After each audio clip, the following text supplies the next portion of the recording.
Hello everyone, welcome back to my channel. ঘরে কিভাবে আপনারা খুবই পারফেক্টলি তেহারি মশলা তৈরি করতে পারবেন আমি আজকে আপনাদের সাথে সেই রেসিপি শেয়ার করব।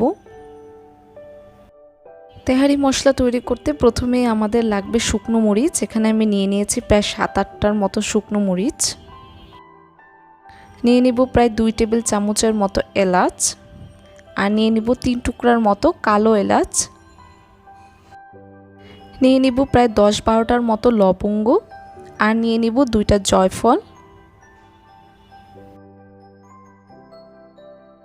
জয়ত্রী নিয়ে নিব 10-12 টুকরা।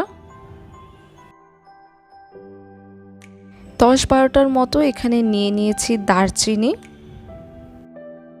এরপর আমাদের লাগবে 1 টেবিল চামচের মতো কালো গোলমরিচ আর 1 চা চামচের মতো সাদা গোলমরিচ। আর নিয়ে নিব 1 টেবিল চামচের মতো ধনিয়া, আস্ত ধনিয়া। সবশেষে লাগবে আমাদের 5টা মিডিয়াম সাইজের তেজপাতা। এখন সবগুলো মশলাকে আমাদের এখানে চুলায় ভালো মতো ভেজে নিতে হবে। 2 থেকে 3 মিনিটের মতো ভাজলেই হবে। খুব বেশি করে ভাজার দরকার নেই। এখানে মশলাগুলো ভাজা হয়ে গিয়েছে। এখন আমরা চুলা থেকে নামিয়ে মশলাগুলোকে সম্পূর্ণরূপে ঠান্ডা করে নিব। মশলাগুলো ঠান্ডা হয়ে গেলে এখন আমরা একটি ব্লেন্ডার জায়গায় সবগুলো নিয়ে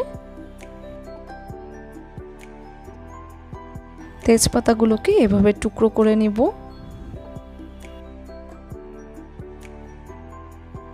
এখন আমরা সবগুলো মশলাকে ব্লেন্ডারে ভালো মতো গুঁড়া করে নিব। এখানে আমার তেহারি মশলাটা সম্পূর্ণ রেডি হয়ে গিয়েছে। এখন একটি মশলার জারে আমরা এগুলাকে সংরক্ষণ করব। প্রতি 1 কেজি মাংসের জন্য প্রায় 1 টেবিল চামচের মতো তেহারি মশলা লাগবে।